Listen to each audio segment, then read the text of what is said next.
Elia Miron. Kita sambut. Kita sambut teman-teman Elia Miron. Silakan. Halo. Ini nggak wajib on cam kan? Soalnya lagi Wajib L. Okay. Wajib L. Ya, wajib. Biar lebih. Lagi di jalan kah? Oh, lagi di jalan, teman-teman. Oke. Ya, aku lagi di luar. Oke. Ya, nggak apa-apa. Jadi gini. Silakan. Yang pertama, kemarin kan Bang Edis ada diskusi dengan, dengar ya suaraku ya? Dengar. Oke. Dengar ya? Dengar. Kemarin kan Bang Edis ada diskusi dengan RK masalah Yesus punya Tuhan. Tentang diksi Yesus punya Tuhan. Ya, nah kalau masalah Yesus punya Tuhan itu kita juga bisa menerima itu karena ada penjelasannya untuk itu sesuai dengan apa yang dijelaskan oleh Bang Edis gitu. Cuma kemarin itu ada pertanyaan Bang RK dalam pertanyaannya tentang subordinasi. Jadi subordinasi itu tingkatan hierarki di dalam Allah Tritunggal itu.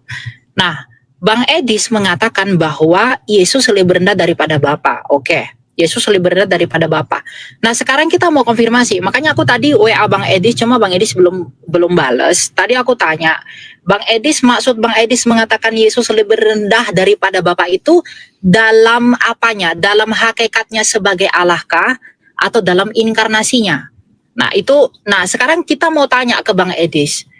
Apa yang Bang Edis maksudkan bahwa Yesus lebih rendah daripada Bapa? Itu dalam hakikatnya sebagai Allah sebelum inkarnasi atau setelah inkarnasi? Baik. Kalau misalnya ada orang yang bisa memutarkan video itu kembali, mungkin Elia bisa memutarkan itu kembali karena saya tidak pernah mengatakan ada live demikian. YouTube-nya kan itu Bang? Ada rekaman? Ada. Saya mengatakan bahwa Bapa lebih besar daripada Yesus karena Yesus yang bilang begitu. Lalu perkataan itu dikatakan saya sesat. Katanya saya saksi Yehova karena saya mengatakan bahwa Bapa lebih besar daripada Yesus. Enggak, saya secara pribadi pun menentang orang yang mengatakan Bang Edis itu saksi Yehova. Karena Bang Edis masih mendeklar bahwa Yesus adalah Tuhan. Selama Bang Edis masih mengatakan Yesus adalah Tuhan, itu bukan saksi Yehova. Cuma yang jadi masalah di kita ini adalah ketika Bang Edis mengatakan Yesus lebih rendah daripada Bapa, ini kesempatan Bang Edis untuk klarifikasi kepada kita atas argumen itu yang tadi malam. Coba di mana? Ketika Bang Edis di mana saya mengatakan bahwa Yesus lebih rendah daripada Bapa di surga? Lah kan Bang Edis katakan tapi walaupun tidak setara dengan Bapa. Oh iya, oke. Apakah Yesus mengatakan bahwa Bapa lebih besar daripada dirinya? Betul. Apakah itu membuktikan bahwa itu setara? Iya, makanya yang mau kita tanyakan Bang Edis, kan di dalam pelajaran teologi kan, atau dalam pendapat bapak-bapak gereja lah, para muridnya Rasul. Di dalam Allah itu, memang di dalam Ibrani 2 ya, ayat 9 dikatakan, ketika dia menjadi manusia, dia dibuat lebih rendah daripada malaikat-malaikat. Yang artinya Bang Edis, Yesus ini memang dibuat lebih rendah dalam inkarnasinya. Tetapi sebelum dia berinkarnasi, dia tidak pernah lebih rendah daripada Bapa. Nah sekarang yang kita mau tanya ke Bang Edis. Bang Edis mengatakan Yesus lebih rendah daripada Bapa ini ketika inkarnasi atau hati-hati itu tuh. Yesus lebih rendah daripada Bapa itu ketika dia berinkarnasi atau sebelum dia datang ke dunia berinkarnasi. Nah itu yang mau kita tahu. Jadi Bang Edis mengatakan bahwa Yesus lebih rendah dari Bapa atau Bapa lebih besar daripada aku. Itu Bang Edis maksudkan ketika berinkarnasi atau sebelum, atau itu juga berlaku ketika Yesus belum berinkarnasi? Oke, pada waktu itu pembicaraan belum tahap ke sana memang. Tetapi kalau saya itu dia Bang Edis yang mau kita tanya. Tetapi kalau saya ditanya mengenai hal tersebut, tentu saja ketika kita berbicara tentang Yesus, maka kita berbicara tentang firman yang datang menjadi manusia. Pasti itu kita berbicara tentang pasca inkarnasi. Berarti Yesus ini, Bang Edis mengatakan Yesus lebih rendah dari Bapa itu ketika inkarnasinya. Karena kita tidak mengenal Yesus sebelum, karena tidak ada nama Yesus sebelum inkarnasi. Karena Ya, nama oke. itu ada setelah inkarnasi. Oke, saya terima. Oke. Nah, sebelum Yesus ini menjadi manusia, firman Allah sebelum dia menjadi manusia sesuai Yohanes 1 ayat 1, pada mulanya adalah firman, firman itu bersama-sama dengan Allah, dan firman itu adalah Allah. Apakah firman itu lebih rendah daripada Bapa? Tidak ada pernyataan firman itu lebih rendah daripada Bapa. Kita bukan membahas firman, kita membahas mengenai Yesus, Tuhan kita. Oke, berarti Bang Edis mengatakan bahwa Yesus yang lebih rendah daripada Bapa ini ketika inkarnasinya, bukan ketika dia sebagai firman Allah di hakikat Allah Sang Bapa. Ya tentu dong. Oke, kalau itu bagus, kita bagus. Kalau begitu saya setuju. Lalu yang kedua, Bang Edis, tadi malam itu kan RK itu membawa arah pembicaraan ini kepada Tritunggal. iya, tapi bahwa Yesus, Bang RK mengatakan tentang definisi Allah. Jadi ketika RK itu mengatakan bahwa, hati-hati tuh. Ketika RK mengatakan bahwa Yesus itu juga disebut Tuhan oleh Sang Bapa, dan Yesus itu juga disebut Allah oleh Sang Bapa. Menurut Bang RK, apakah pengakuan Yesus adalah Tuhan dan apakah Bapa ketika menyebut Yesus Tuhan dan Allah itu adalah sama dengan Yesus mengatakan, sama posisinya dengan Yesus mengatakan Bapa adalah Allah dan Tuhannya? Kalau di dalam Injil nih, sepanjang saya membacanya, saya belum pernah ketemu ada Bapa di surga memanggil Yesus Tuhan. Tapi kalau Allah ada. Oke.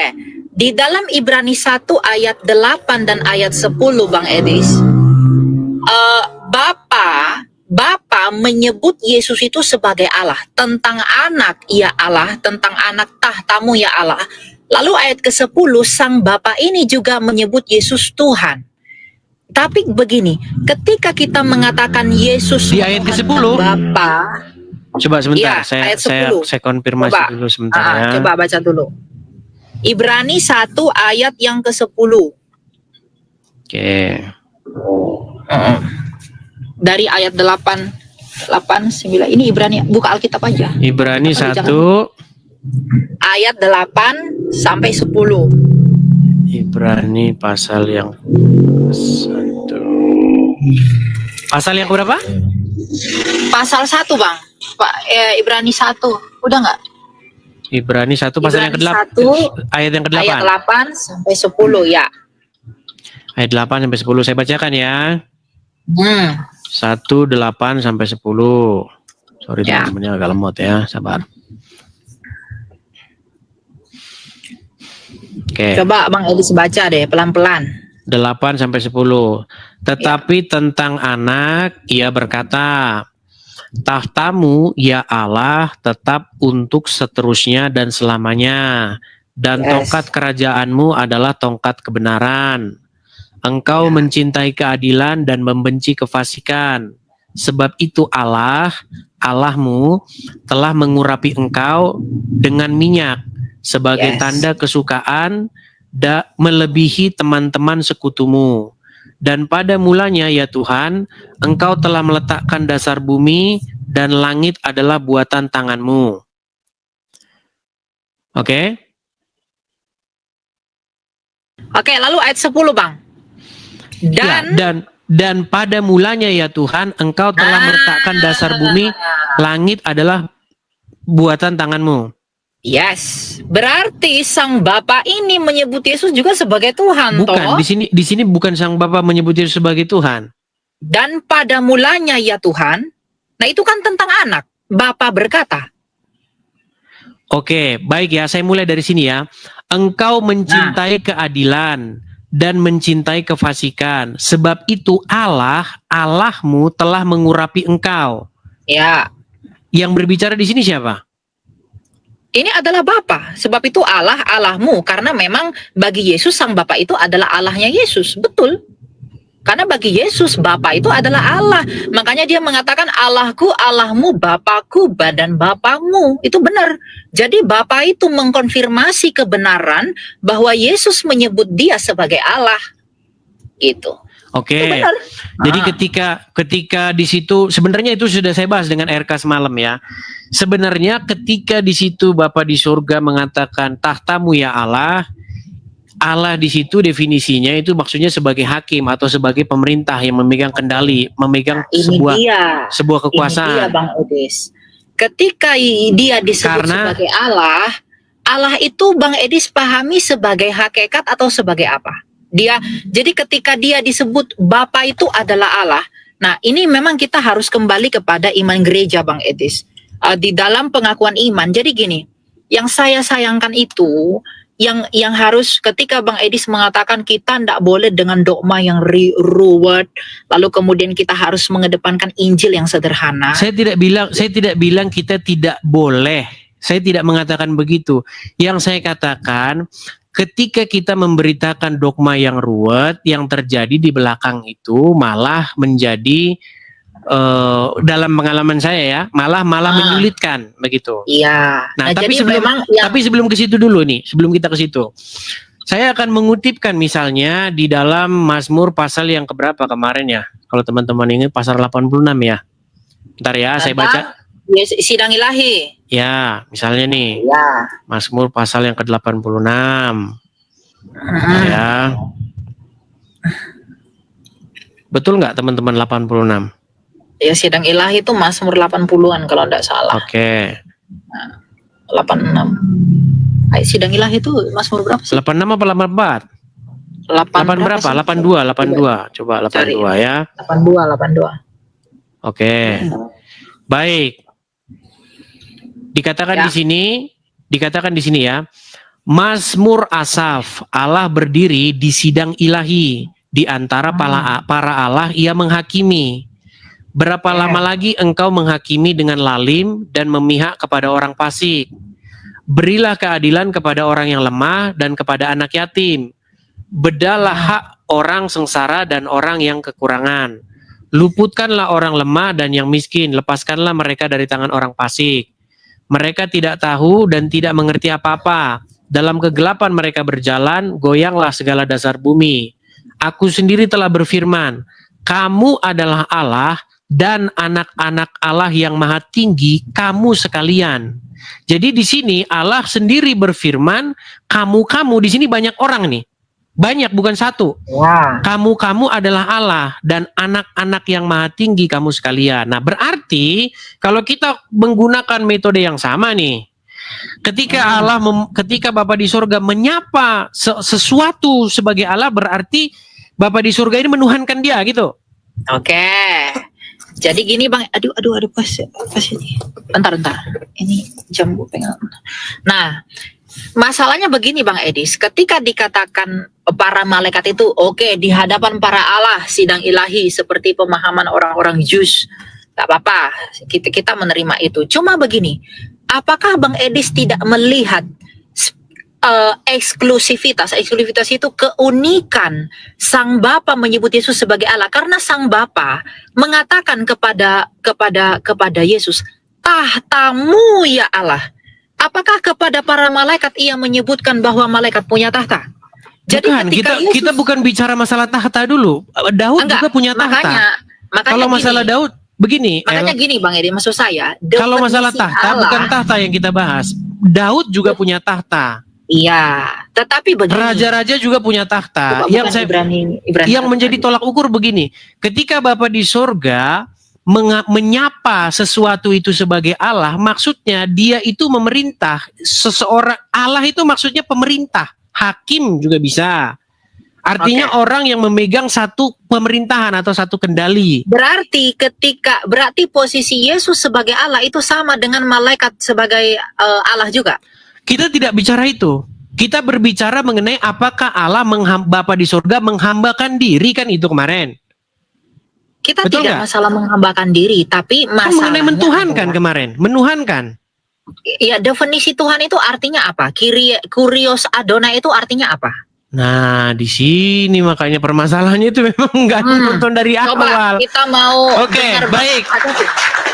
Makanya ini temanya. Edis, Oke. kata Tuhan itu artinya apa? Oke, baik. Jadi memang kembali lagi ke sini, kan sudah saya bilang penyakitnya itu memang di sini. Karena orang nggak tahu saya lagi ngomong apa pada waktu itu. Oke, gini El, Oke. biar jelas ya.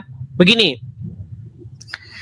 Jadi saya itu sering mengatakan kepada lawan-lawan debat saya yang orang-orang Islam bahwa mereka itu menuhankan Muhammad.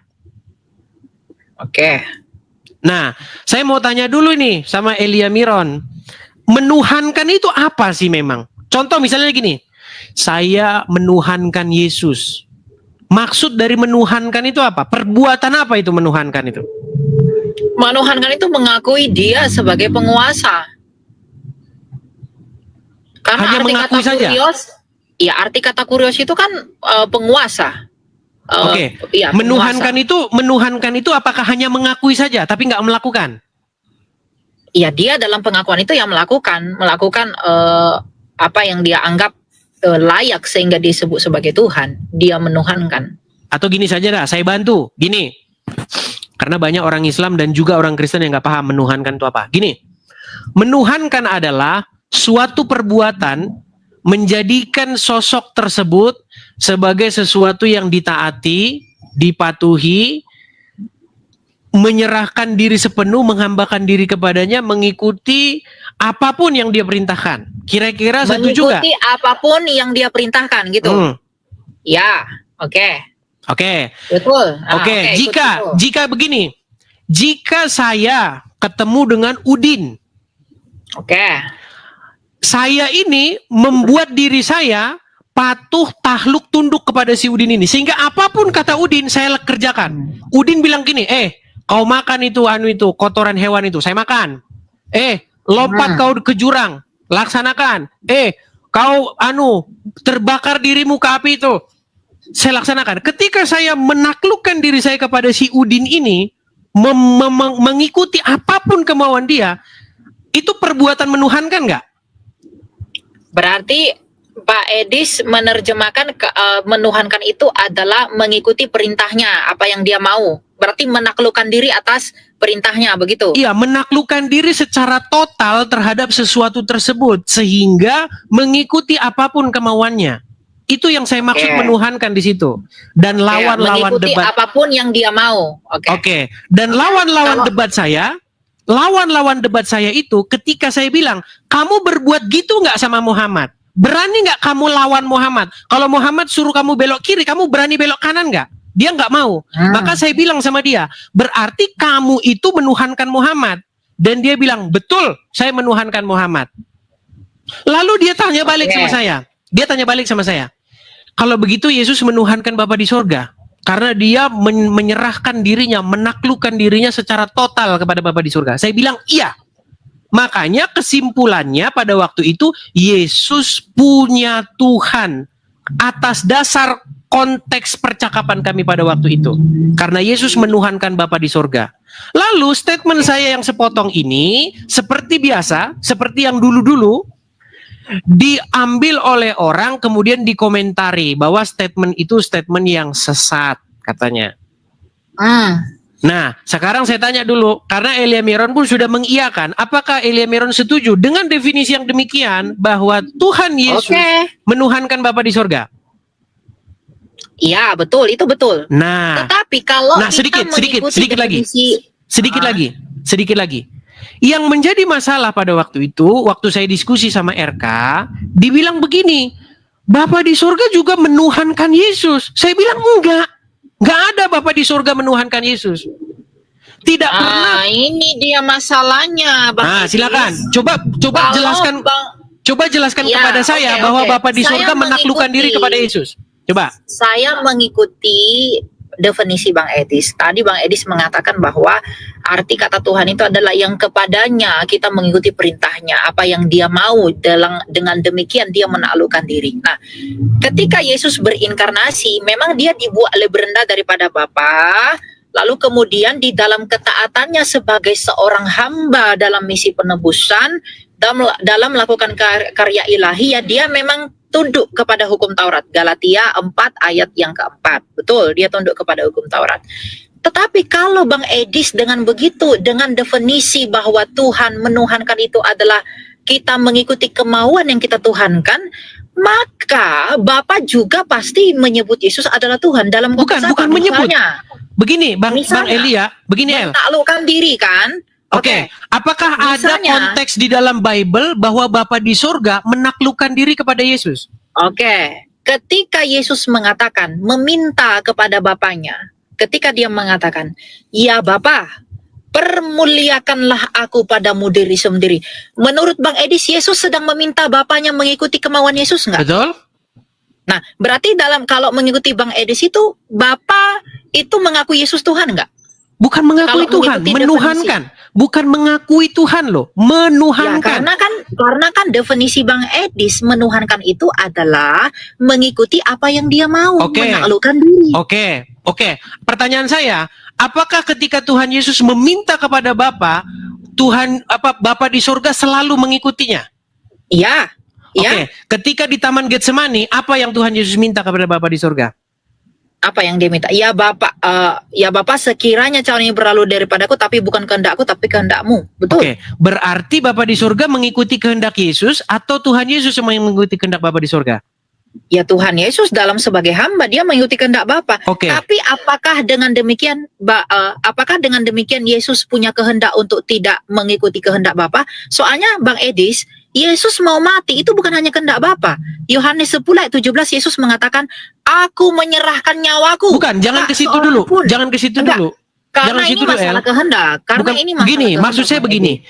Kita sudah sepakat bahwasanya kalau kita baca Bible, Yesus, Tuhan kita, menaklukkan dirinya kepada Bapa di surga. Mengikuti atau taat tunduk penuh. Mengikuti apapun yang Bapa mau. Betul?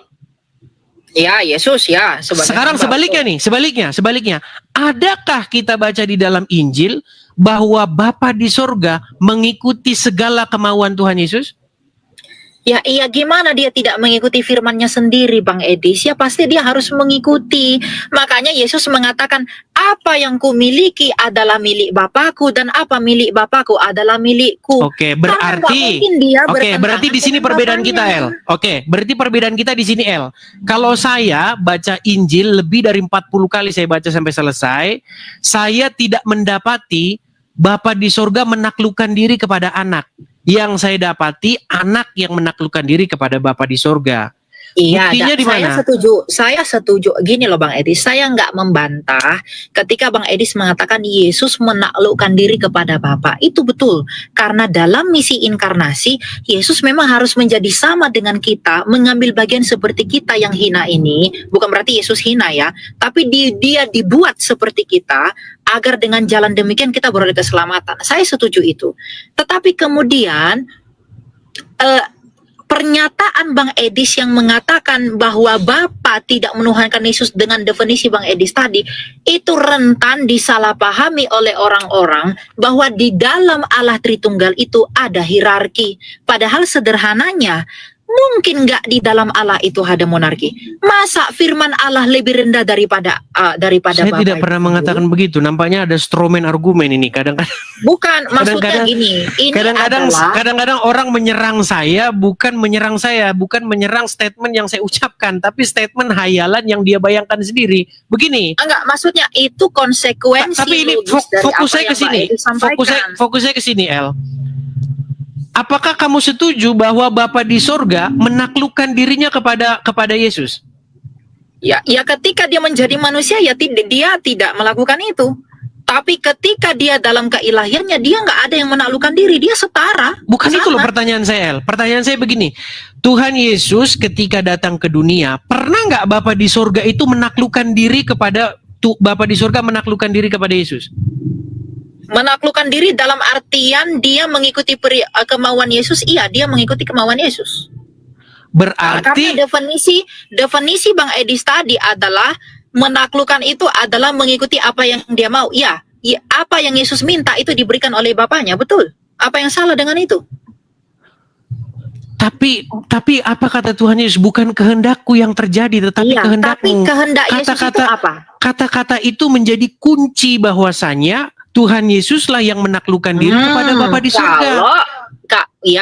Kalau Bang Edis mengatakan kehendak seolah-olah dengan ayat itu Yesus punya kehendak yang berbeda.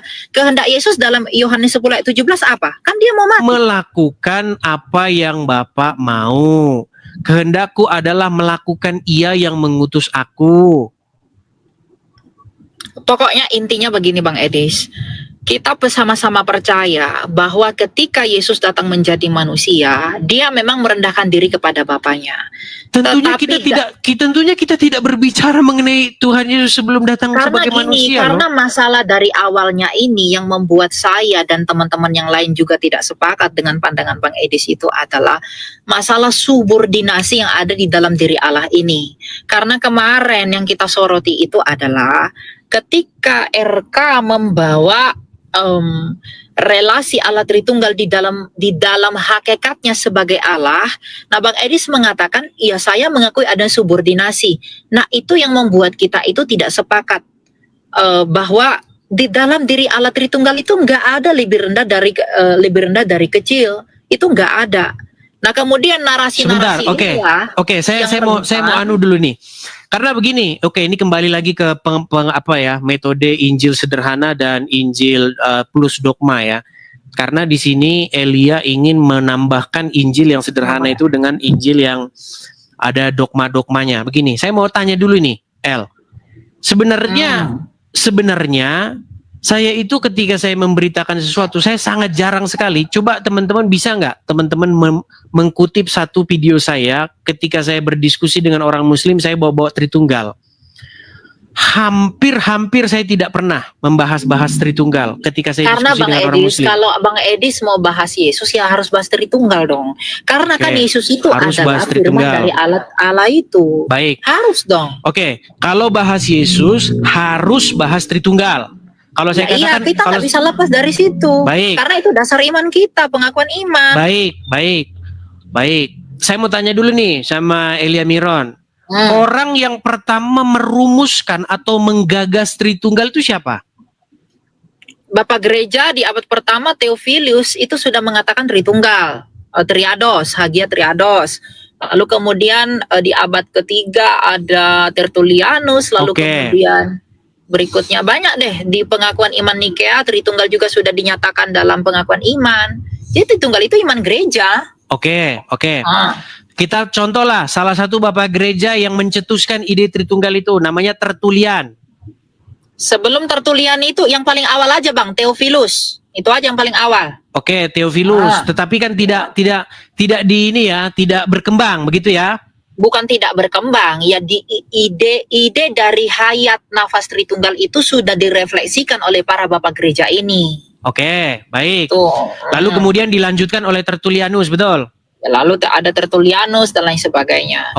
Betul tidak Tertullian yang menggagas ide Tritunggal itu? Karena setahu saya yang menggagas pertama itu ya Tertullian. Bukan.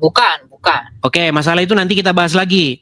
Intinya Tertullian itu dialah yang menggagas mengenai perumusan atau konsep Tritunggal itu. Betul nggak? Tertullian itu sendiri akhirnya meninggalkan gagasannya itu. Iya, betul. Nah, bagaimana di sini Elia Miron memaksa orang harus memberitakan Yesus plus Tritunggal, sementara Tertullian yang menggagas Tritunggal sendiri itu malah meninggalkannya. Bukan, nah ini Bang Edi salah, bukan Tertullianus yang menggagas Tritunggal, tetapi itu memang iman gereja sejak awal. Kenapa Theophilus tidak meninggalkan Tritunggal dengan istilah Hagia Triadanya?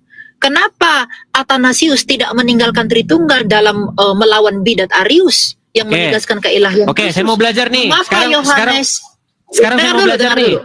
Nah, silakan. Mengapa Yohanes Chrysostomus tidak meninggalkan Tritunggal? Jadi jangan ini yang menjadi falasinya.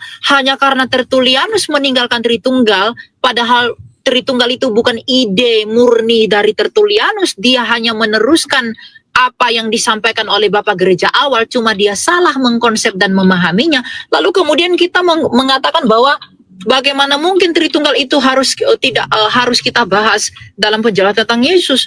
Padahal memang Tritunggal itu yang nafas dari seluruh Alkitab, Bang Edis. Oke, baik. Kalau itu kan itu namanya pendapat pribadi, El. Begini, kita harus bedakan Loh, apa yang enggak, Bapak tertulis. Gereja, Bang Edis. Ini saya katakan ya. Bapak Gereja itu sampai martir menumpahkan darahnya demi mempertahankan iman loh. Kalau kita nggak menghormati mereka, lalu Bang Edis mengatakan, loh itu kan cuma pendapat. Lalu apakah darah mereka yang tertumpah itu hanya menjadi sebuah kesia-siaan tanpa arti bagi kita? Baik, sebelum ke situ nanti akan saya tanggapi Sampai itu, El. mati loh mereka loh. Oke, nanti akan saya tanggapi itu ya, masalah itu. Sekarang begini dulu. Nggak boleh gitu. Pelan-pelan ya, pelan-pelan. Ketika misalnya Tertullianus dia yang setuju dengan, bahkan dia merumuskan itu konsep-konsep Tritunggal itu, ya. Hipostasis union itu yang mengungkapin itu adalah Tertullianus. Nah, Hipostasis union. ya, hipostasis union. Nah, betul nggak Tertullianus yang mengungkapkan atau yang membuat gagasan rumus-rumusan itu akhirnya meninggalkannya? Iya, betul. Oke, ketika dia meninggalkan gagasannya itu, kira-kira menurutmu yang terjadi kepada diri dia apa? Saya nggak tahu, Tuhan jadi hakim antar kita kan, tapi di anatema kan. Anatema itu artinya kamu salah, kamu salah, inilah yang benar, tapi biarlah Allah yang menjadi hakim di antara kita. Nah, di sini kan keputusan Roh Kudus gini Bang Edis. Cuma kan keputusan Roh Kudus dalam Konsili 325 kan mengembalikan Tritunggal kan? Oke. Dalam Jadi pesan saya begini. Oke, intinya pesan saya begini. Jadi kalau orang memberitakan Injil, memberitakan Yesus sebagai Sang Mesias, supaya orang hidup sesuai dengan apa yang diteladankan oleh Tuhan Yesus, kira-kira kalau Injilnya hanya sampai tahap itu saja, nggak ada embel-embel Tertullianus, hipostasis union, dan lain sebagainya? Enggak, itu bukan Injil. Itu namanya bukan Injil. Sekarang gini Bang Edis, saya tanya. Ketika Yesus datang ke dunia ini untuk menggenapi apa sih? Untuk menggenapi janji Allah di perjanjian lama itu kan. Tentang Sang Mesias.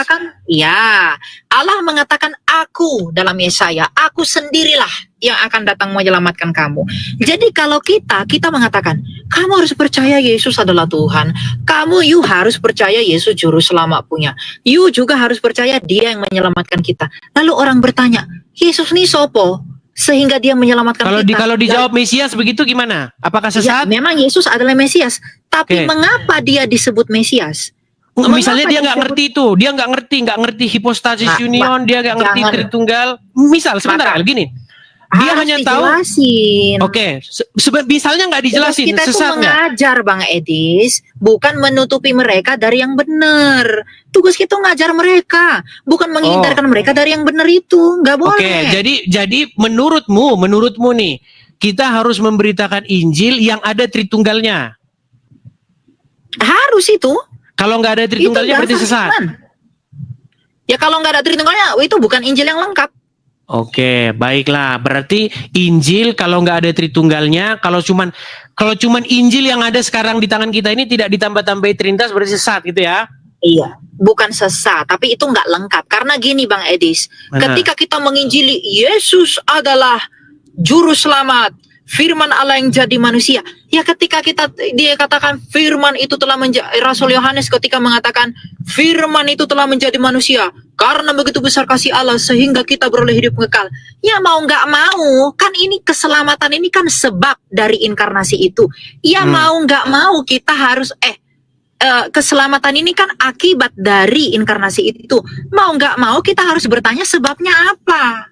Makanya saya katakan gini, Bang Edis itu jangan menghindari hal-hal yang sulit, tapi justru kita harus sama-sama mau belajar bagaimana cara kita menyederhanakan yang sulit ini. Oke, coba saya mau belajar mengajar dengan sabar kepada orang-orang yang belum mengerti ini. Oke, saya mau belajar nih kalau gitu. Oke.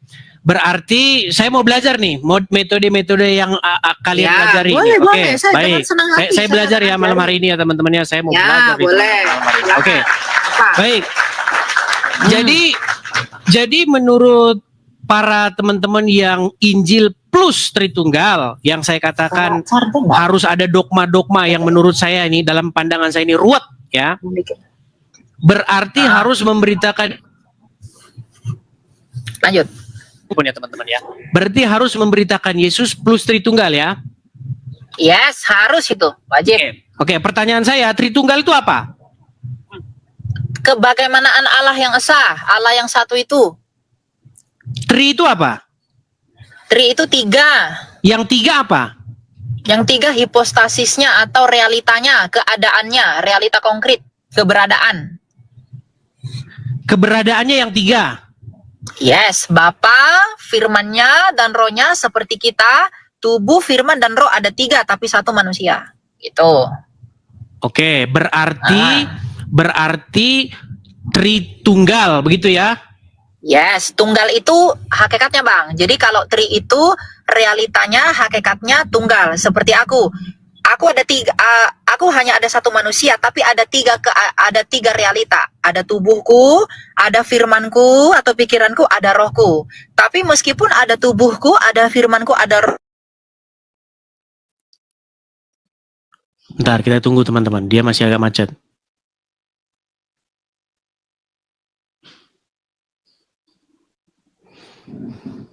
Masih kita tunggu ya. Saya mau belajar nih. Saya mau belajar metodenya mereka karena saya nggak pernah memberitakan yang kayak begini. Maksud saya bukan nggak pernah, sudah saya tinggalkan. Aduh, malah hilang. Baik, kita tunggu lagi ya. Kita masih menunggu kesempatan. Ya, silakan Eli Miron. Oke, ini ada nggak suaraku ya?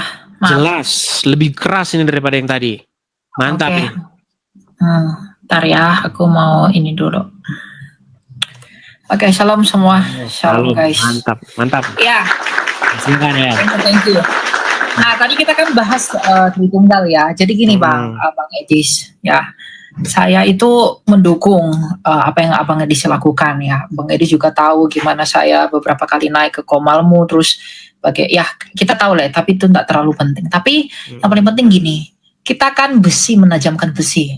Betul. Jadi ketika saya melihat ada argumentasi yang kurang pas, nah kita harus beritahu bagaimana yang benarnya, bukan menurut diri kita sendiri, tapi menurut apa yang disampaikan oleh gereja. Gereja ini pengajarannya dari mana? Dari Bapak Gereja. Bapak Gerejanya dari mana? Dari Rasul. Rasulnya dari mana? Dari Kristus. Nah karena Bang Edis tanya tentang bagaimana kita menjelaskan Tritunggal itu. Nah, Bang Edis harus menyampaikan bahwa Tritunggal itu bukanlah sesuatu yang perlu dipusingkan oleh banyak orang, terutama orang-orang Muslim. Saya mengerti kalau Bang Edis berhadapan dengan orang-orang Muslim, mungkin mereka terkesan ruwet apa segala macam, karena mereka memang nggak ngerti, karena mereka nggak pernah punya modal untuk bisa mengerti tentang Allah yang kompleks itu. Tetapi yang harus kita ketahui, bukan berarti karena mereka sulit mengerti, kita tidak menyampaikan apa yang benar, yang sudah dipertahankan sejak ribuan tahun lalu. Nah, kalau tadi Bang Edis bertanya sebelumnya, apa itu Tritunggal? Tritunggal itu adalah penjelasan tentang bagaimana Allah kita yang satu itu. Seluruh Alkitab, Bang Edis, mengatakan Allah itu esa. Tidak ada yang mengatakan Allah itu 2, 3, 5, 10. Nggak ada. Allah itu tetap satu. Nabi Musa ulangan 6 mengatakan Allah esa. Yesus mengatakan Allah esa. Paulus 1 Korintus 8 ayat 6 mengatakan Allah esa. Bahkan setelah eranya Rasul pun, tahun 325 konsili pertama di Konstantinopel mengatakan aku percaya kepada satu Allah. Jadi memang semua orang Kristen, mau kamu nginjili ke orang Islam, mau kamu injil ke orang Hindu, Buddha, apapun yang kamu mau injili, kita harus mengatakan Allah itu esa. Tapi seperti apa Allah yang esa ini? Kita jelaskan dengan Tritunggal. Karena Allah kita itu adalah Allah yang hidup.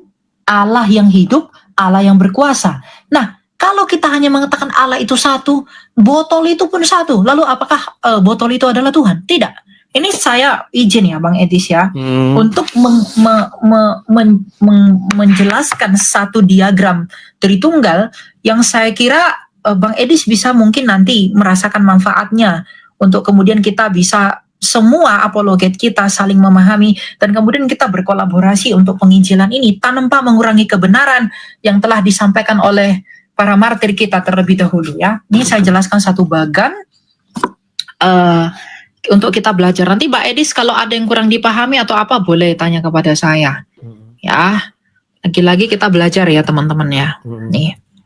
Ini saya jelaskan ya. Ya mungkin dengan ini Bang Edis juga akan mengatakan oh kelihatan ruwet. Enggak kok. Ya, kalau dijelaskan dengan baik, dengan justru cara kita yang harus kita pusingkan adalah bukan menyembunyikan yang benar dari Islam, tapi justru bagaimana yang sulit ini bisa diterima oleh mereka. Maka itulah pelayanan kita. Karena apologetika yang kita pertanggungjawabkan gitu. Nah, ini saya buat ada sebuah ilustrasi. Allah yang esa, Allah Tritunggal itu.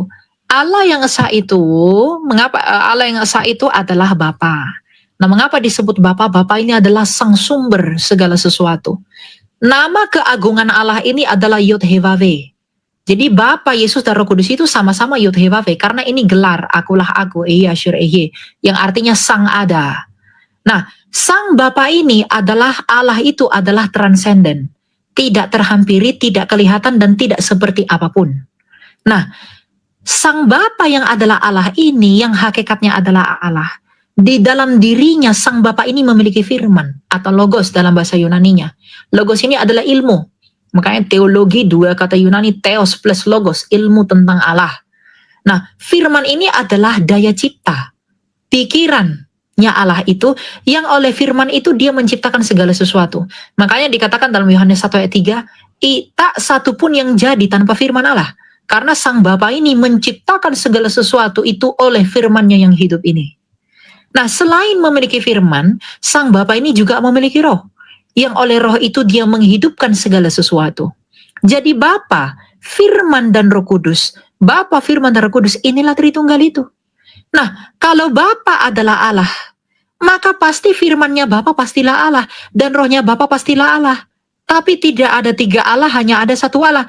Maka di dalam penjelasan Tritunggal ini, Bang Edis, tidak ada hierarki lebih tinggi, lebih rendah. Karena nggak mungkin firman Bapa lebih rendah daripada Bapa itu sendiri. Nggak mungkin roh Bapa lebih rendah daripada Bapa itu sendiri. Nggak mungkin. Jadi sang Bapa, firman-Nya dan rohnya, ini kita belum bicara inkarnasi ya. Bapa, firman, dan Roh Kudus, itulah Tritunggal. Nah, anak, mengapa disebut firman ini adalah anak? Karena Yesus berkata, aku datang dan keluar dari Bapa.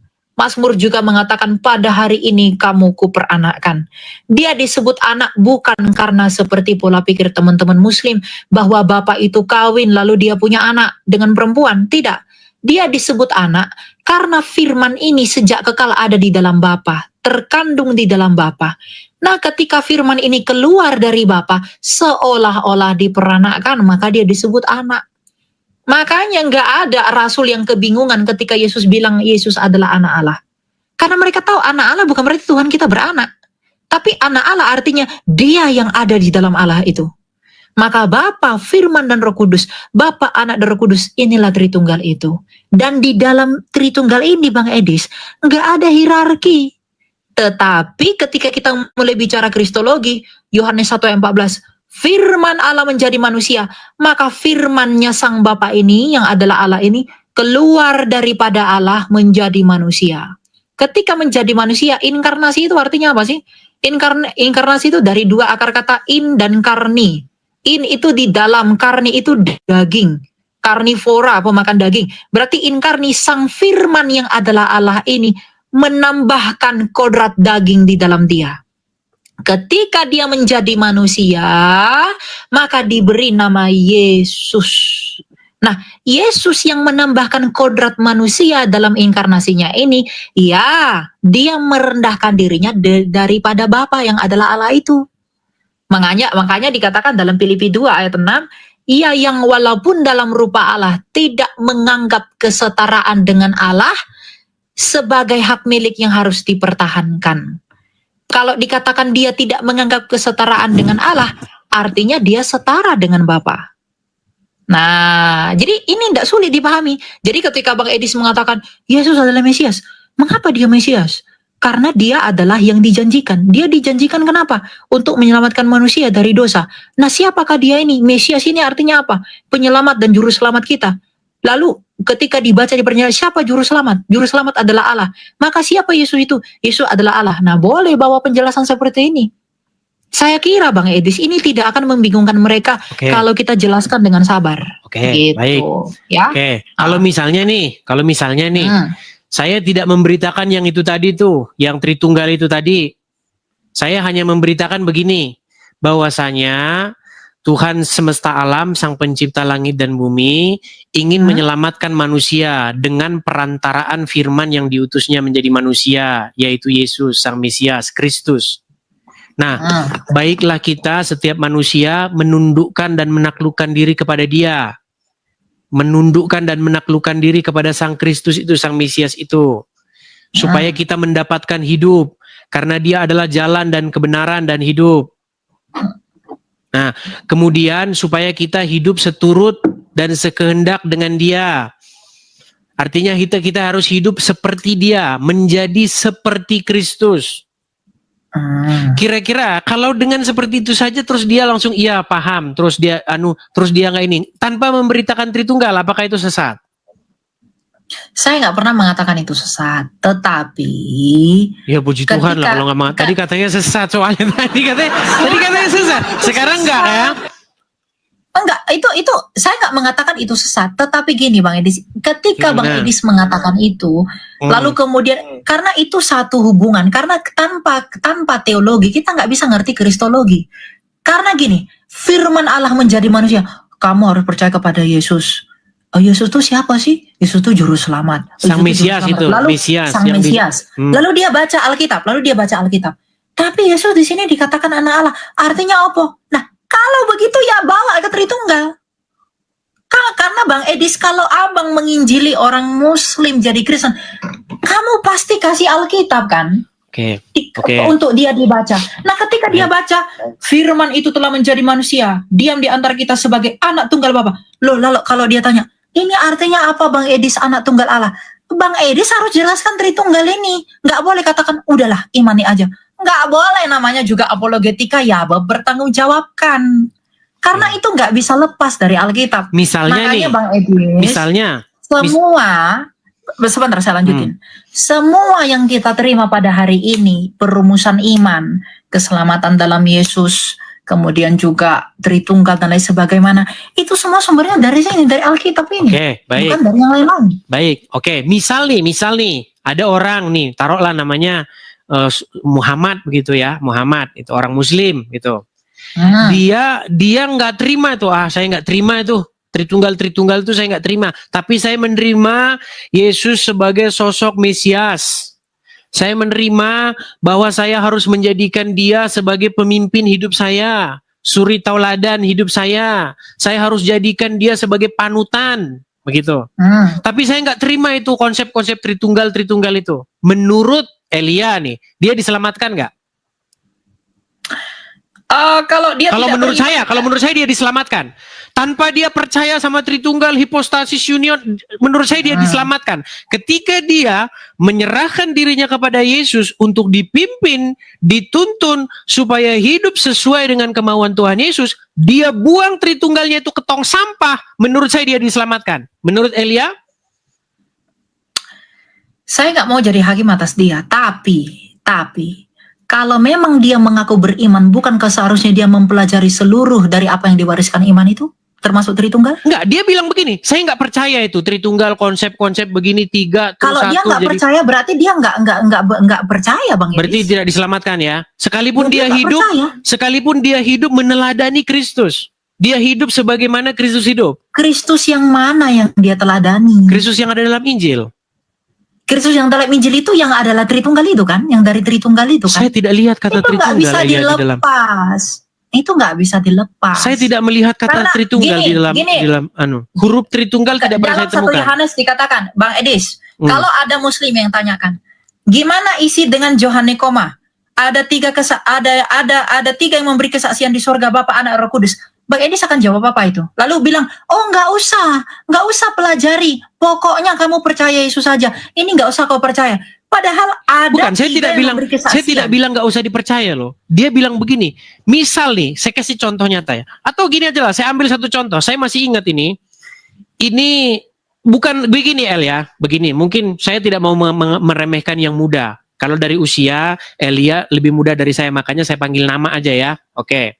Saya teringat, ini Elia dulu ketika bertemu dengan seorang TikToker besar, namanya Bunda Korla.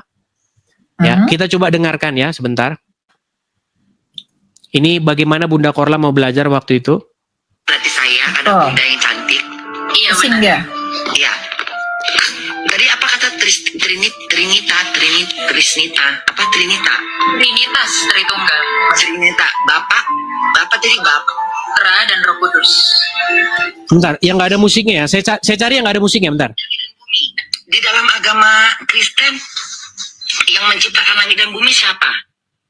Yang menciptakan langit dan bumi adalah Sang Bapa melalui firman-Nya. Oh bukan ini, Trinitas tadi mana sih?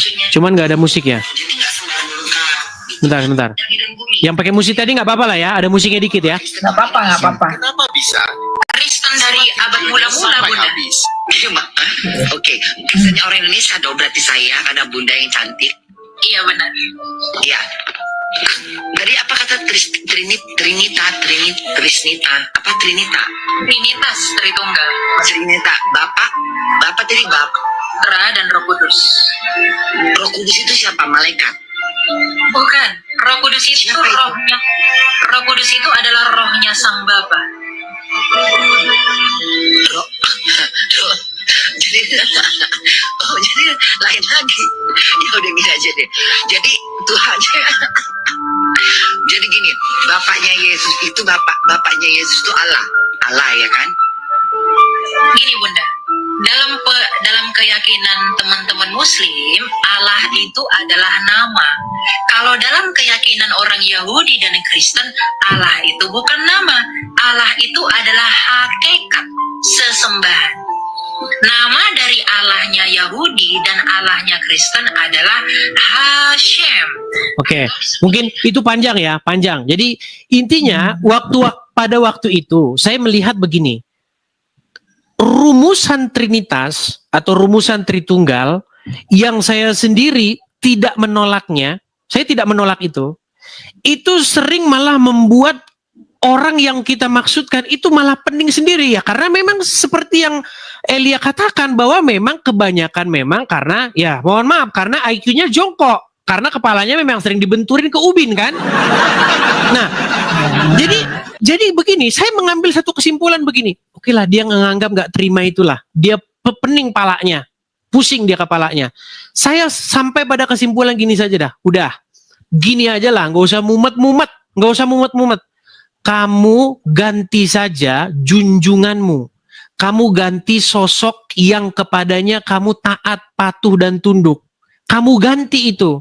Jangan lagi yang ada di kuburan itu. Tapi Yesus. Cukup aja sampai di situ dulu. Iya kan? Ya saya tahu. Ketika saya hanya memberitakan itu saja, nggak ada embel-embel Dwinatur, Tritunggal, apa segala macam, yang malah membuat kepala mereka pusing. Apakah metode yang saya lakukan seperti itu sesat kira-kira?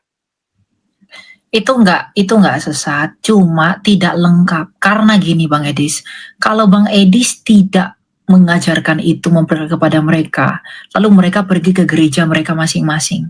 Kecuali Bang Edis punya gereja sendiri. Mereka pergi ke gereja yang terdekat. Aku jadi Kristen ini gimana caranya? Aku pergi ke gereja. Lalu dia dengarlah khotbah, Bapa, Anak, dan Roh Kudus. Lalu kemudian juga dia, aku jadi Yesus harus dibaptis. Loh katanya aku harus percaya Yesus. Kenapa tuh aku dibaptis dalam nama Bapa dan Anak dan Roh Kudus? Itu nalurinya akan membuat dia menanyakan hal itu. Apakah dia dikatakan beriman kalau kita tidak memberi penjelasan terhadap apa yang sedang dia tanyakan itu? Baik. Kamu jadi Kristen harus dibaptis ya, oke. Dibaptis, dia hanya kenal Yesus, lalu Anda tidak memberitahu dia tentang Tritunggal. Lalu kemudian dia dibaptiskan dalam nama Bapa dan Anak Roh Kudus. Lalu Anda tidak menjelaskan itu. Apakah dia bisa disebut beriman dari apa yang dia tidak ketahui? Gak mungkin. Baik. Kalau penjelasan saya begini. Misalnya penjelasan saya begini, El. Ini pengalaman saya nih. Saya cuma jelasin gini aja yang simple. Gini aja. Anak di situ seperti penjelasanmu yang pertama. Anak di situ bukan berarti dia kawin terus punya anak, enggak. Anak di situ artinya relasi, seperti kayak saya anak Indonesia, ya kan? Saya dengan bapak saya begitu, saya anaknya begitu. Artinya ada hubungan yang spesial begitu. Nah, Ya. ketika dia pangkap, saya nangkep kata dia. Yesus sebagai anak begitu dan dia sebagai Mesias. Kemudian orang tersebut misalnya dia menerima Yesus sebagai sang Mesias, menjadikan dia sebagai suri tauladannya, sebagai pemimpin hidupnya untuk hidup seperti yang diteladani oleh Yesus tanpa dia nerima Tritunggal. Tanpa dia nerima Tritunggal, konsep-konsep yang seperti itu, duinatur, begini, keilahian, kemudian kemanusiaan, mumet dia. Kira-kira cukup sampai di situ saja, kira-kira dia diselamatkan nggak? Saya selalu akan mengatakan saya tidak akan menjadi hakim atas orang itu. Nah, Cuma kalau Bang saya, Edis, orang dia mau nggak percaya konsep-konsep rumusan, nggak percaya konsep-konsep mumet gini, dia tinggalkan itu semua, ditinggalkan oneness, tinggalkan Tritunggal, tinggalkan saksi Yehova, tinggalkan ini, asal dia hidup seperti Kristus hidup, saya berani mengatakan dia akan diselamatkan. Tanpa dia harus rumet-rumet mikirin Tritunggal, tanpa mikirin hipostasis union. Menurut saya loh. Oke, iya, nggak apa-apa. Hmm. Lalu kemudian, apakah kita apakah kita menyayangkan begitu saja para martir yang telah mati mempertahankan iman kita ini? Maksudnya? Ya, para martir itu rela mati martir semua demi mempertahankan semua yang kita jabarkan hari ini. Lalu Bang Edis mengatakan itu tidak perlu. Dia tetap akan Kenapa selamat. mereka maksudnya begini? Maksudnya begini. Kenapa mereka maksudnya mati? Ya, mempertahankan iman kita, Kristen. Mempertahankan dari siapa? Dari ajaran-ajaran sesat. Maksudnya gimana? Epifanius dari Salamis, Bang Edis, itu saking berbahayanya aja. Tuhan Yesus saja bilang apa? Kalau seseorang ini menyesatkan kamu, lebih baik dia diikatkan batu kilangan dan mati. Oke, ketika seseorang tidak memberitakan Tritunggal, apakah itu menyesatkan? Nah, kalau dia pada akhirnya beriman kepada Yesus yang bagaimana? Kan Anda harus bawa Tritunggal kan? Yesus yang ada di dalam Injil, yang hidup, Ya, yang Yesus. hidup setaat kepada Bapa di surga. Oke, Yesus yang ada dalam Injil itu anak Allah atau bukan? Anak Allah. Ya udah, itu udah Tritunggal. Anda harus jelaskan itu. Mengapa dia anak Allah? Allah itu beranak atau gimana? Kalau di Nah, situ Anda harus bukan jelaskan itu yang dong. saya maksudkan, El. Yang saya maksudkan itu Tritunggal, yang saya maksudkan adalah seperti yang saya bilang kemarin loh. Yesus harus ada kepribadian ilahi, harus ada Itu turunan lain sebagai gini Bang Edis. Bang Edis harus tahu membedakan apa tentang Tritunggal teologi, apa kristologi. Ketika kita berbicara Yesus menjadi manusia, dia punya dua kodrat sesuai dengan konsili Kalsedon dan lain sebagainya. Itu sudah dalam ranah kristologi. Itu sangat penting. Memang itu sangat penting. Tetapi akarnya kita harus tahu dulu, yaitu apa Tritunggal. Kalau kita nggak ngerti Tritunggal, Bang Edis, Alkitab ini kita nggak akan paham. Kenapa? Alkitab ini syarat dengan Bapakku, Bapamu, akulah dia, anak Allah. Dia rohnya telah mengasihi begini-begini. Kalau orang membaca itu, lalu tidak diberi penjelasan Tritunggal terlebih dahulu, mereka tidak mengerti. Bagaimana mereka bisa memahami Bapakku, Bapamu, ya Allahku, Allahmu. Lalu kemudian roh Allah begini. Lalu Bapa menyebut Yesus sebagai Allah. Kalau mereka tidak diberitahu dulu bahwa ini semua alasannya untuk bisa ngerti, kamu harus ngerti Tritunggal. Oke, kalau misalnya dia nggak ngerti itu, kalau dia fokus mata dia hanya tertuju bagaimana dia hidup Ya seperti tetap Tuhan teladan. yang akan menjadi hakimnya dia. Tuhan yang jadi hakimnya dia, bukan kita. Oh, kalau Tapi tugas kita, Bang kalau seperti Edis, itu jawabannya saya lega. Cuman tadi saya dengar omonganmu kalau tidak percaya Trinitas, Tritunggal katanya masuk neraka. Itu tadi. Saya nggak mengatakan nggak percaya Tritunggal masuk neraka. Di mana? Coba kamu tunjukin. Kamu Tadi ketika kita No. Kamu relay videomu ini di mana saya mengatakan tidak percaya Tritunggal ke neraka. Saya hanya mengatakan kalau kamu tidak menjelaskan Tritunggal dalam penginjilanmu, kalau Bang Edis mengatakan seperti justru itu yang akan menyandung imannya dia. Karena tanpa Tritunggal, justru kalau saya kasih tahu Tritunggal dia malah mumet gimana? ya masalah dia mumet atau tidak mumet itu tanggung jawab kita yang menginjili mereka. Kalau Jadi misalnya jangan saya tidak, berorientasi. kalau misalnya dia tidak Gini, saya Bang bebani, Edis, jangan misalnya dia tidak saya berorientasi. bebani dengan Tritunggal gimana? Saya tidak membebani dengan Tritunggal. Saya hanya bilang gini. Kita membohongi mereka, kita nggak jujur Kalau dong. saya menurut saya enggak loh. Kalau saya Nggak bilang boleh begini. gitu. Kenapa? Gini, Ya, Pak. mungkin di Tugas situ bedanya kita, El. Kalau saya tugas begini, kita El. itu Begini kalau Gini. kalau sedikit ya, Nah, sedikit. bentar. Kalau saya- Rasul Petrus mengatakan kita harus mempertanggungjawabkan iman. Tritunggal itu masuk nggak dalam iman kita? Masuk.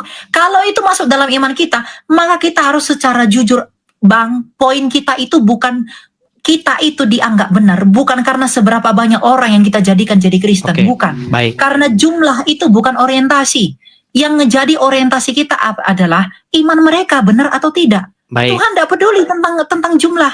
Baik, El. Yesus Kristus aja, para murid aja banyak yang mundur, dia malah nantang Petrus. Oke. Kamu nggak mau pergi juga? Baik, Kan El. enggak begitu. Oke, baik. Ini kesimpulan El ya, biar kita nggak ini ya. Teman-teman jangan menganggap ini sesuatu yang nilainya itu negatif, tapi ambil ini sebagai sesuatu yang positif, kalian sendiri akan mengambil kesimpulannya. Gini El, ini permisalan aja nih, permisalan. Ada sidang orang masuk surga. Misal, ini kita Saya nggak bisa berpendapat itu haknya Allah, Bang Edi. Saya nggak mau ngambil bukan haknya gini, Tuhan. maksud saya begini. Menurutmu El, menurutmu yang difokuskan kalau ada seleksi orang masuk surga, menurutmu adalah apakah dia berpaham Tritunggal, berpaham Oneness, berpaham Saksi Yehova, berpaham Katolik, berpaham Protestan, berpaham ini Ortodoks dan lain sebagainya, atau apakah engkau sudah serupa dengan gambaran dari Tuhan kita yaitu Yesus? Menurutmu El, menurutmu yang menjadi titik fokus kekristenan itu mana El? Jadi keduanya. Ketika Abang Edis mempertanyakan, apakah kamu udah menjadi serupa dengan gambaran Yesus? Loh, Yesus itu gambaran Allah yang tak kelihatan, itu Tritunggal itu. Oke, baiklah ya. Artinya teman-teman mengambil satu kesimpulan Iya kan? masing-masing ya. Tapi kalau yang saya tangkap begini, El. Gitu dong. Ya, Harus maksud gitu. ya, maksud saya begini. Yang saya tangkap itu, El, banyak orang membebani orang dengan hal-hal kosmik yang sebenarnya orang tersebut tidak memahami dengan betul-betul jelas. Artinya begini, contoh ya, bapak-bapak gereja seperti Tertullianus. Tertullianus yang merumuskan hipostasis union, kemudian dia konsepkan pribadi pertama, pribadi kedua, pribadi ketiga. Dia saja itu meninggalkan ajarannya dia sendiri. Lalu bagaimana kita harus maksa orang supaya dia harus punya paham seperti itu? Makanya yang saya bilang begini.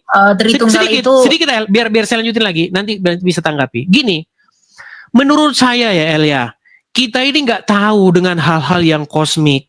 Bagaimana Tuhan Yesus sebelum turun ke dunia, dia ada sebelum inkarnasi, lalu bagaimana dia naik ke surga lagi.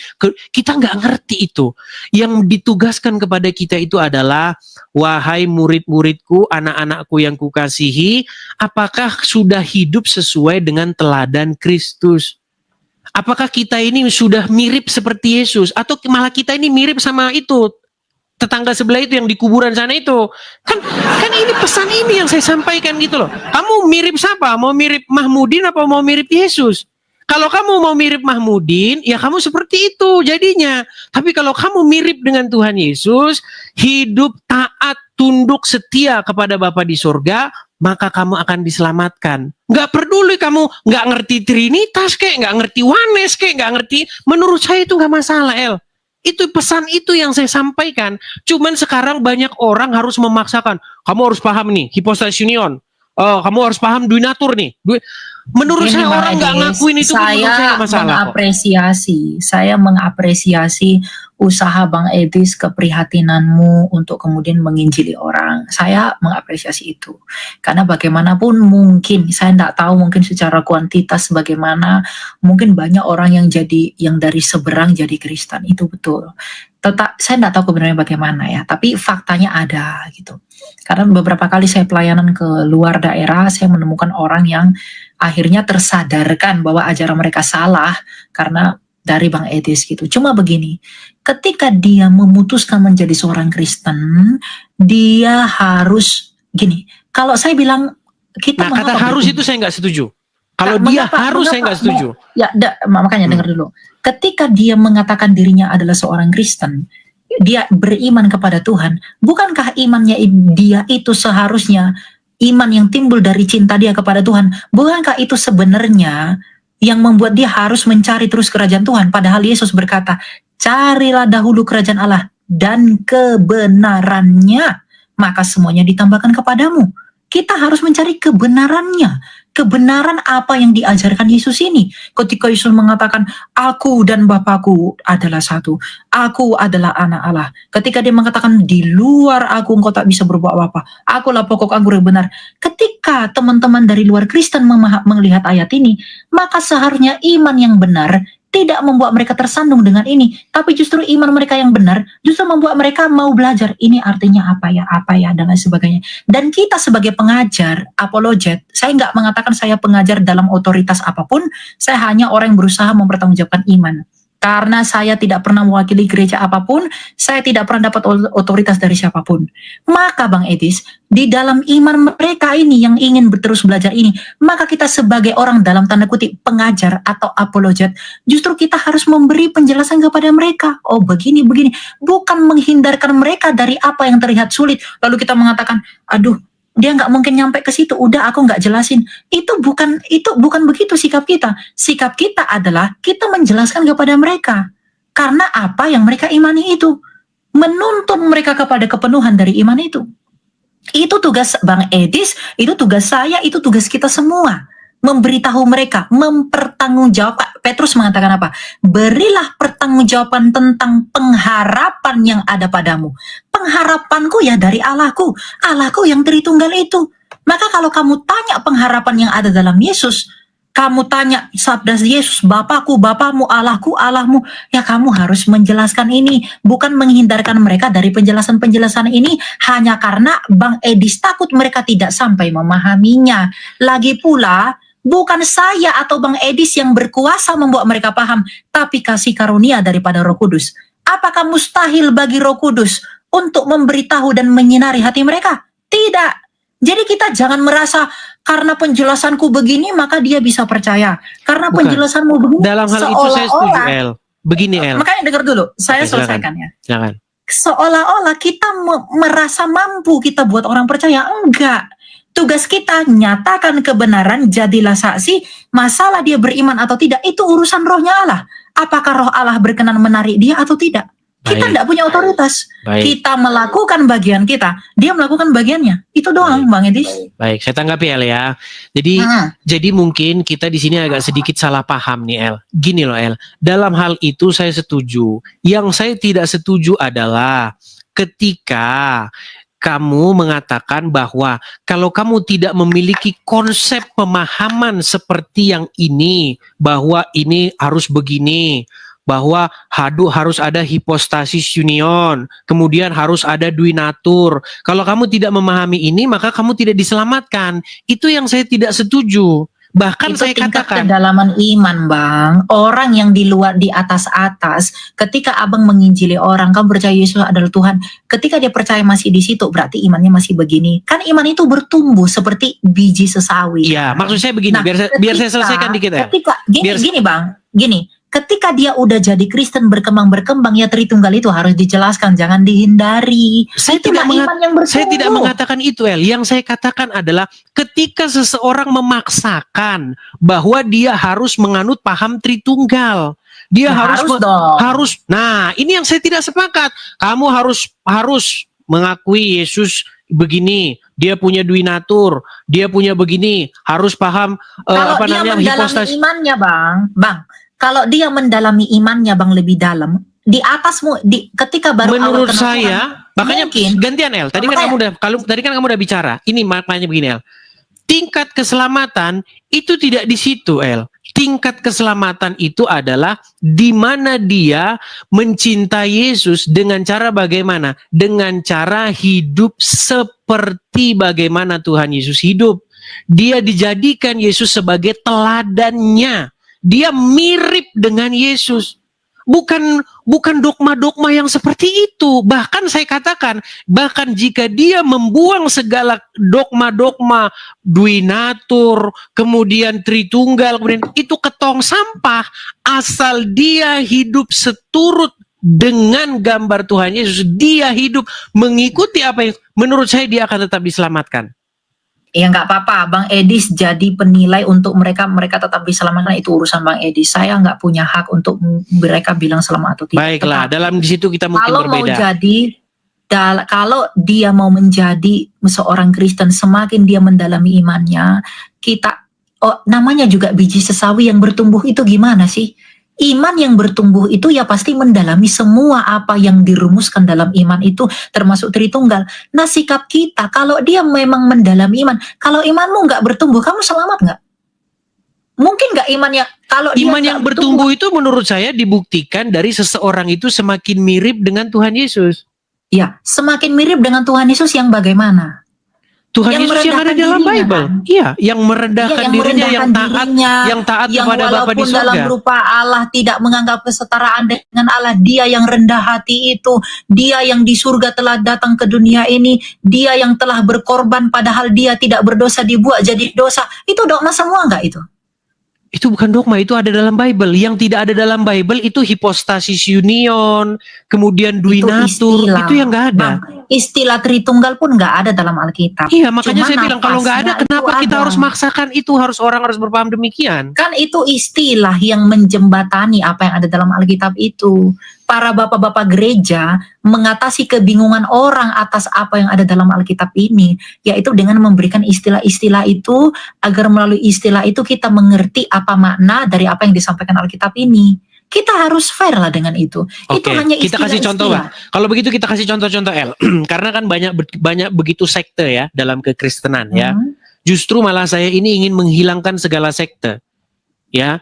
Sekarang begini, kita kasih Nggak contoh. boleh gitulah. Memang Kita kasih itu contoh. otoritas Tuhan itu. Iya, makanya maksud saya begini, El. Misal nih, ada seseorang berpaham oones. Kita sama-sama sepakat bahwa memang paham mereka itu memang udah nggak waras lah. Udah nggak waras. Saya sepakat itu.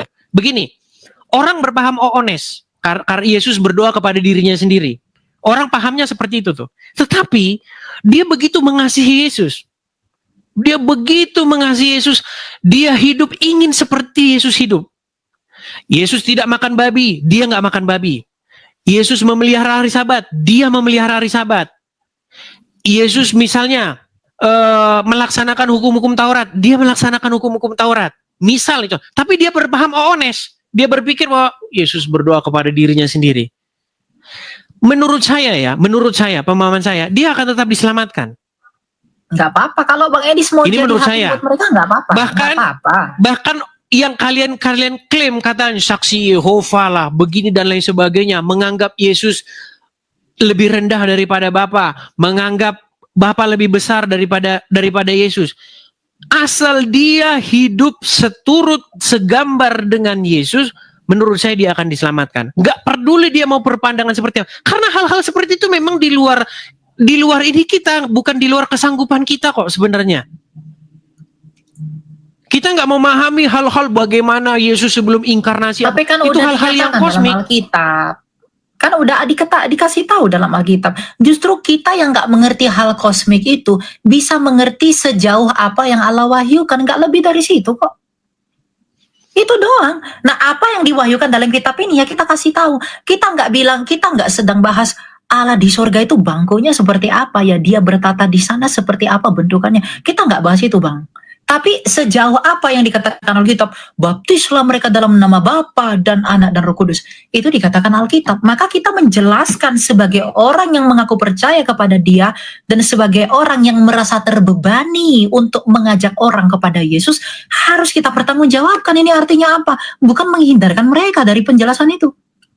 Nah, ketika mereka meminta pertanggungjawaban atas hal ini, maka mereka bisa mengerti atau tidak mengerti. Kalau mereka belum mengerti, ya nggak apa-apa, belajar lagi. Bedakan belum mengerti dan tidak mau mengerti. Nah, ini di sini oke. Sekarang kita harus sampai kesimpulannya. Belum mengerti itu kan versimu, El.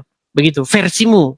Nah, saya pun juga punya versi seperti itu. Misalnya nih kepada Mikana, saya mengatakan bahwa versinya dia belum paham itu kalau Yesus itu bukan Bapa.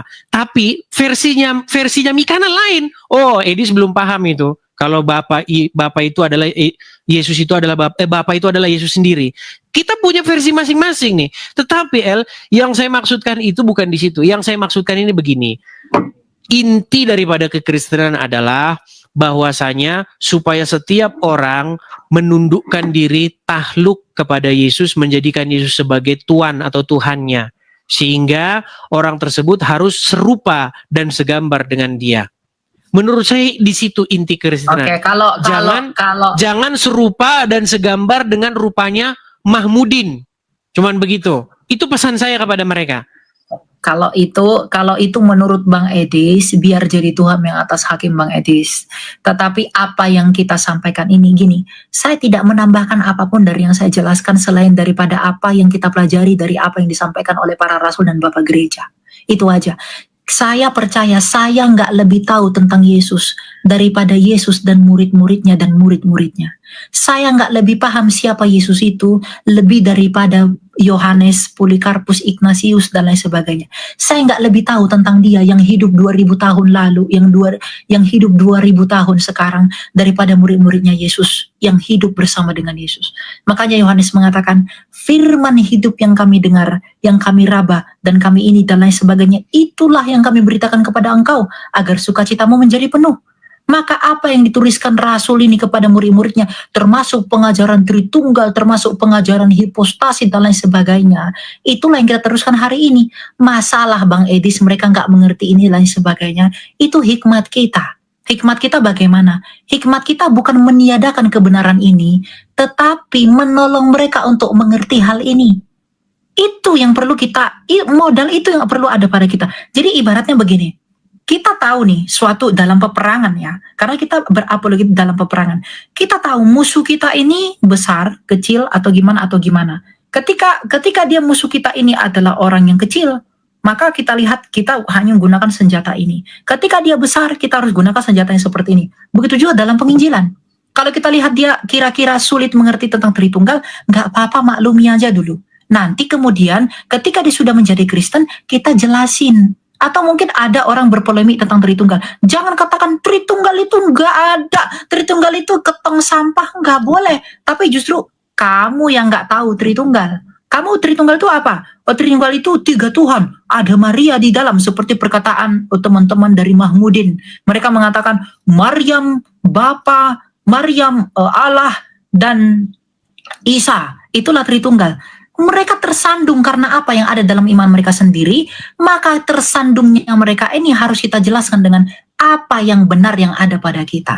Itu yang disebut dengan hikmat untuk dapat memilah-milah mereka ini. Bukan meniadakan, bukan menghindarkan pengajaran yang benar ini daripada mereka. Baik. Saya kira itu poinnya Bang Edis, antara Bang Edis dengan saya. Jadi kita gunakan momen ini untuk saling belajar, baik saya maupun Bang Edis. Bagaimanapun Rasul Yohanes mengatakan, saya tutup ya dengan ayat Alkitab. Nanti Bang Edis boleh tambahkan, silahkan. Silakan. Tapi dari saya tutup ya dalam Alkitab, dalam Wahyu ya, Wahyu 22 ayat yang ke-18 ya dan berikutnya. Aku bersaksi kepada setiap orang yang mendengar perkataan-perkataan nubuat kitab ini. Jika seorang menambahkan sesuatu kepada perkataan-perkataan ini, Allah akan menambahkan kepadanya malapetaka yang tertulis di dalam kitab ini. Jikalau seorang mengurangkan sesuatu dari perkataan-perkataan kitab nubuat ini, Allah akan mengambil bagiannya dari pohon kehidupannya dan dari kota kudus seperti yang tertulis dalam kitab ini. Ia yang bersaksi tentang semuanya ini berfirman, ya, aku datang segera, amin, datanglah Tuhan Yesus, anugerah Tuhan Yesus menyertai kamu sekalian. Yang artinya adalah, kita nggak boleh mengurangi atau menambahkan apa yang sudah diajarkan kepada kita. Baik Tritunggal, baik yang abang bilang hipostasis itu ada di dalam konsili Kalsedon, kemudian nanti sampai ada 7 konsili dan lain sebagainya. Itu semua yang kita terima itu harus kita keep, yang benar, lalu kemudian kita bagikan. Tapi untuk membagikannya kepada orang lain, kita perlu tahu, oke, kapasitasmu masih segini. Maka jelaskan dia dulu tentang Yesus Tuhan. Tapi kalau kemudian dia udah ngerti di situ, berkembang lagi, kita kasih tahu dia tentang Tritunggal. Di Tritunggal udah mengerti lagi. Nah, kalau dia udah ngerti Tritunggal, saya yakin orang yang ngerti Tritunggal pasti ngerti dengan kitab suci. Orang yang, Kak, Bang Edis tahu nggak? Orang Mahmudin itu, mengapa mereka nggak ngerti Alkitab? Karena mereka nggak ngerti Tritunggal. Mereka ini Bapak, kok ini Bapak, Tuhan Bapak, ini kok Tuhan Anak, Tuhanmu berapa? Karena apa? Karena mereka nggak ngerti Tritunggal. Sehingga mereka membaca Alkitab dalam perspektif membaca kitab suci mereka. Bukan membaca Alkitab dengan perspektif dan kerangka dari iman yang sudah dirumuskan. Karena jadi mereka baca kitab ini bingung. Oh, ini kok Bapa, ini Tuhan Bapa, Tuhan Anak, ini Roh Kudus. Mana ini? Kok aku bingung, kok aku nggak ngerti. Kenapa mereka nggak ngerti?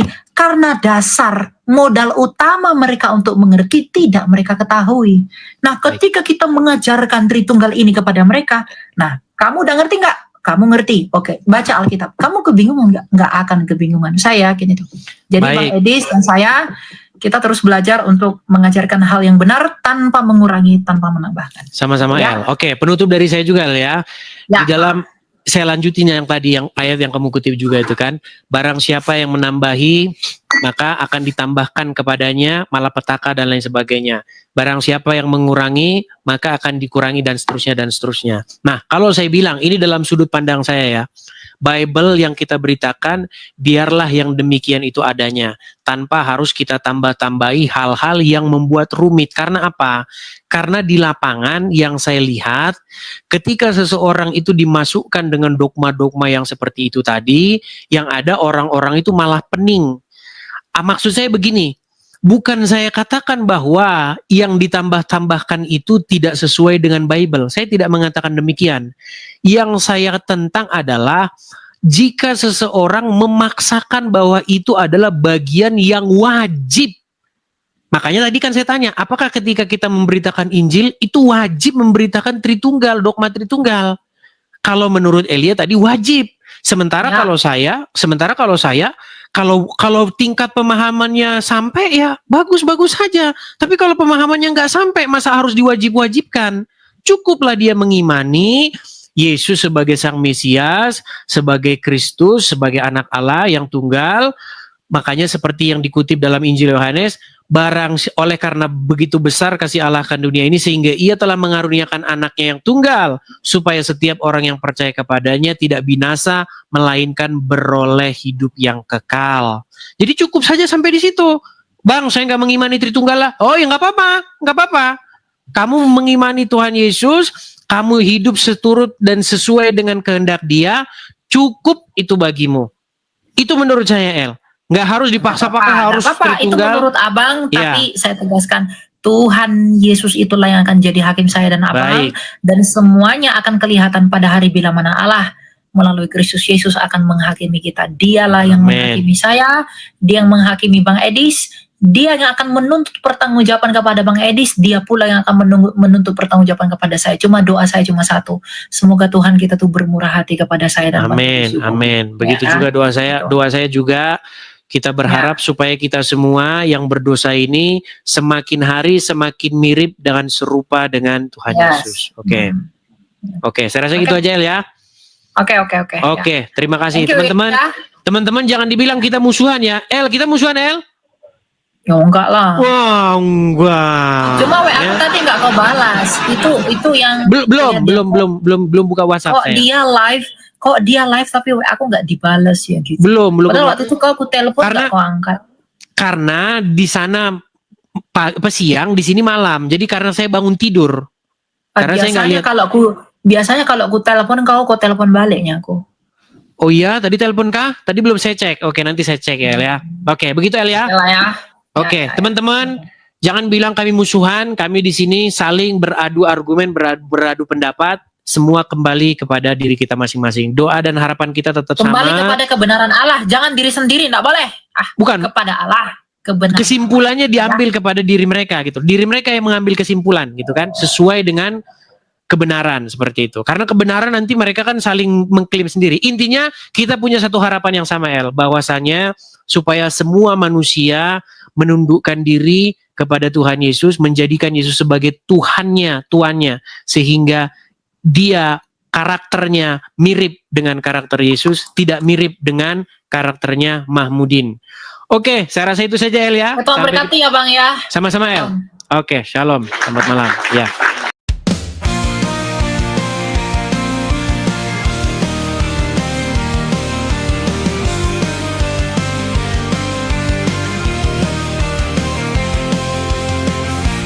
Mari maju berperang dan anak pilihan Tuhan. Kalahkan iblis dengan senjatamu, firman dewa yang berkuasa. Dengan darah anak domba, dengan kesaksian kita. Berdirilah dengan tegak, berikat pinggang kebenaran, berbaju zirah keadilan, untuk beritakan Injil keselamatan.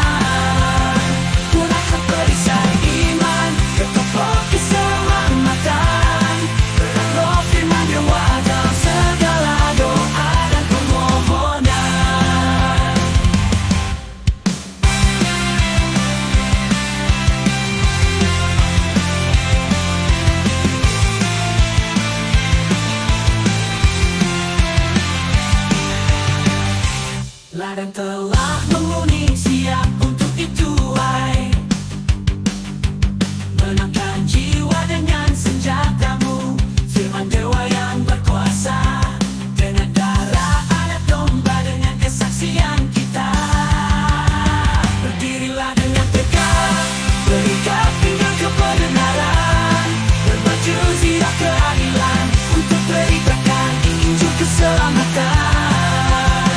Gunakan perisai iman dan topeng keselamatan, perang roh firman dewa dalam segala doa dan permohonan.